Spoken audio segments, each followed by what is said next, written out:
ان کی زندگی کا ایک بہت اہم کارنامہ زمزم کے کنویں کی کھدائی ہے۔ اب آپ پوچھیں زمزم کے کنویں کی کھدائی سے کیا مطلب، تو اس کی تھوڑی سی تفصیل بیان کرنی ہوگی۔ میں مختصر میں آپ کے سامنے پیش کروں کہ حضرت ابراہیم علیہ السلام نے اپنے بیٹے اسماعیل کو اور حضرت ہاجرہ کو مکے میں چھوڑا، وہاں سے واپس چلے آئے۔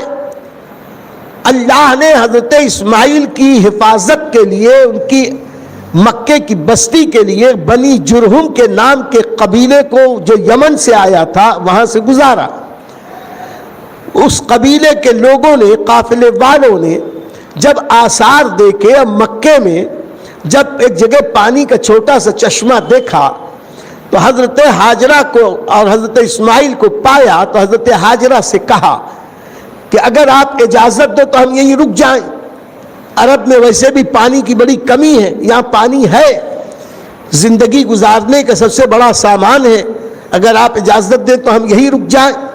حضرت ہاجرہ نے کہا کہ میں رکنے کی اجازت تو دوں، اس شرط پر کہ تم اور جو کام چاہو کرو، زمزم کے کنویں پر، اس پانی پر میرا قبضہ ہوگا، میری اولاد کا قبضہ ہوگا۔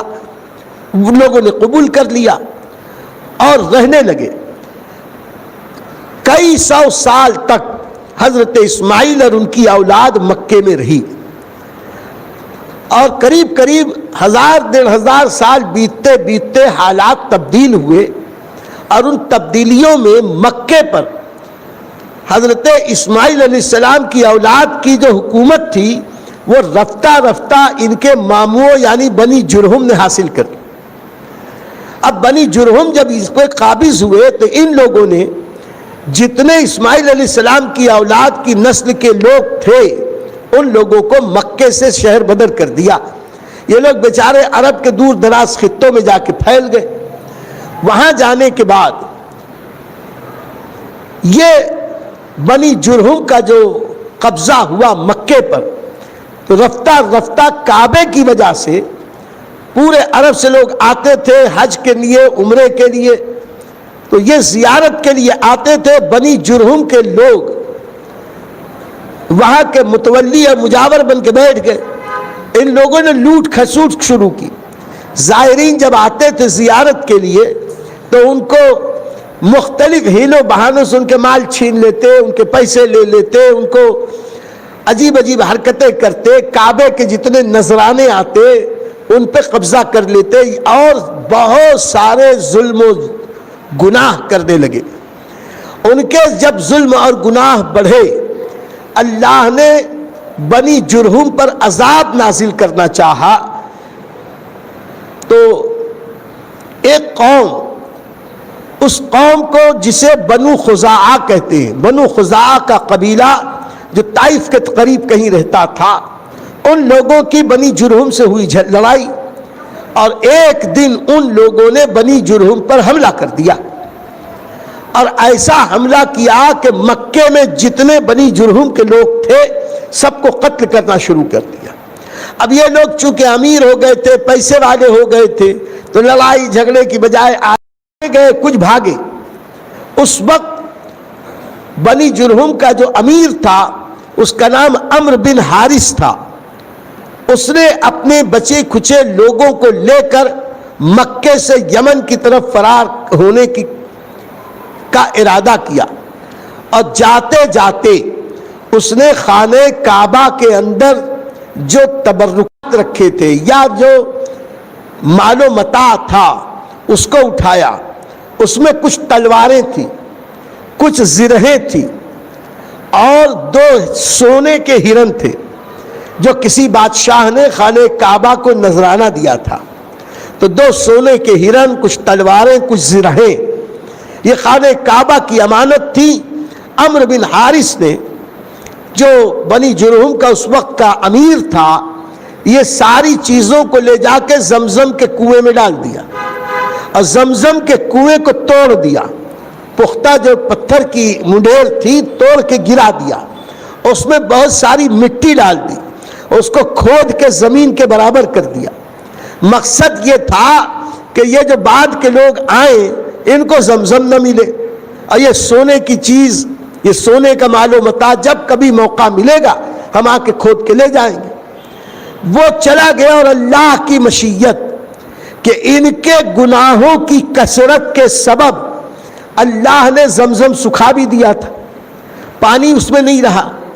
بنو خزاع آ کے قبضہ کیے، اور اس کے بعد بنو خزاع پھر بنو اسماعیل آئے، یہاں وہاں سے بہت سارے لوگ آئے، اور اس میں قریب 1000 سال بیت گئے، اور لوگوں کو زمزم کا معاملہ ہی بھلا دیا۔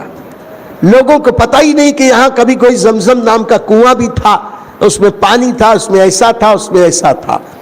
ہزاروں سال تک گناہوں اور بدعمالیوں کی سزا کے طور پر اللہ نے زمزم کو سکھا دیا۔ اب وہ آنے والا تھا جو سارے عالمین کے لیے رحمت بن کے آیا تھا، یعنی نبی رحمت سید عالم صلی اللہ علیہ وسلم کی ولادت ہونے والی تھی۔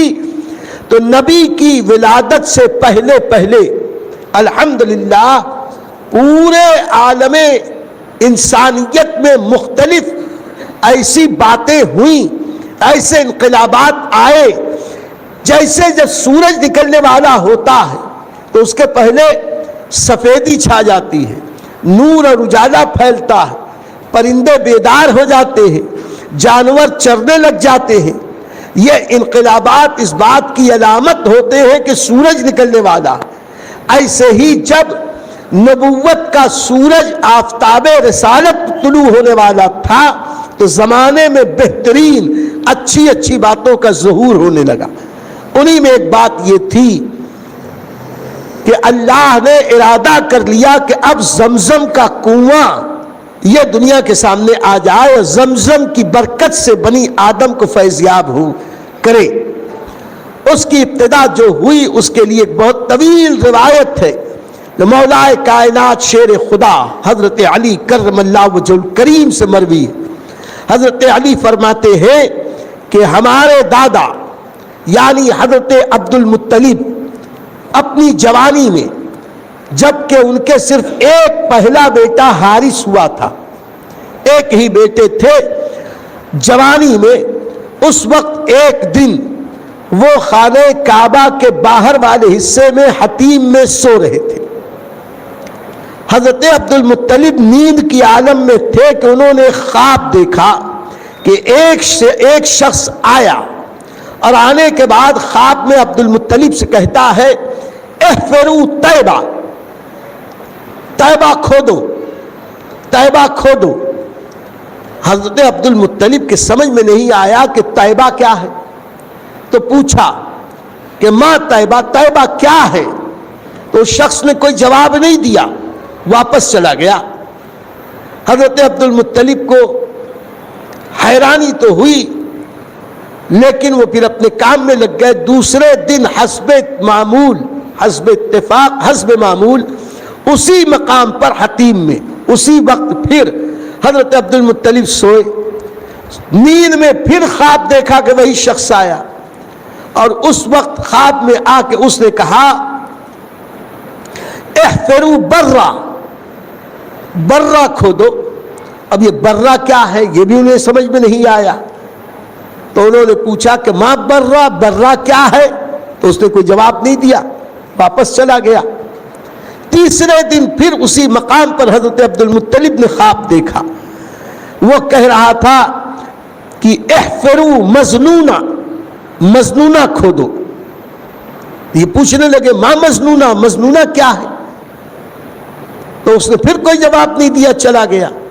آپ کی اطلاع کے لیے عرض کر دیں، طیبہ کے معنی ہے پاکیزہ اور خوشبودار چیز، یعنی پہلے دن اس نے کہا تھا کہ پاکیزہ چیز کھودو، خوشبودار چیز کھودو، طیب و طاہر چیز کھودو۔ جواب نہیں دیا، چلا گیا۔ دوسرے دن کہا برا کھودو۔ برا کے معنی بھی ہے بہترین چیز، اچھی چیز، بھلی چیز۔ اب کون سی بھلی چیز ہے یہ تو پوچھنا ہی تھا، حضرت عبد المطلب نے پوچھا، اس نے جواب نہیں دیا۔ تیسری دن اس نے کہا احفروا مظنونہ، مظنونہ کھودو، یعنی مظنونہ کے معنی بیش قیمت چیز، وہ چیز جسے لوگ اپنے سے جدا کرنا پسند نہ کریں، اس لیے کہا مظنونہ کھو دو۔ عبد المطلب فرماتے تینوں دن وہ کہتا تو رہا احفرو احفرو احفرو، میں پوچھتا تھا ماں طیبہ ماں برہ ماں مظنونہ، تو کوئی جواب ہی نہیں دے، چلا جائے۔ کہتے ہیں میں اسی کشمکش اور الجھن میں رہا کہ مجھے کس کام کے کرنے کا حکم دیا جا رہا۔ چوتھے دن پھر میں سویا، پھر خواب میں وہی شخص آیا اور کہنے لگا احفرو زمزم، زمزم کھودو۔ میں ابھی عرض کر چکا کہ صدیوں سے لوگوں کو پتہ ہی نہیں تھا کہ زمزم کیا چیز ہے۔ زمزم کنواں یا پانی یا حضرت اسماعیل یا حضرت جبرائیل کی ٹھوکر سے نکلا ہوا وہ پانی۔ آپ ایک لائک دے دیجئے، ایک لائک کا ایک نشان ہوتا ہے نیچے کی طرف، تو جب آپ لائک کریں گے تو یوٹیوب جو ہے اور آگے اس بیان کو فارورڈ کرتا ہے، جو پوری دنیا میں الحمدللہ پوری دنیا کے مسلمان اس پروگرام کو دیکھ رہے ہیں۔ تو آپ چاہتے ہیں کہ اس عظیم نیکی میں آپ شریک ہو۔ حضور خطیب برقاتی خلیفہ محدث کبیر حضرت علامہ وقار احمد رضوی صاحب قبلہ کے ملفوظات سے ہم ہمارے قلوب کو منور کر رہے ہیں۔ تو ان سنہری باتوں کو، ان قیمتی باتوں کو پوری دنیا میں پہنچانے کے لیے آپ ہماری مدد کریں۔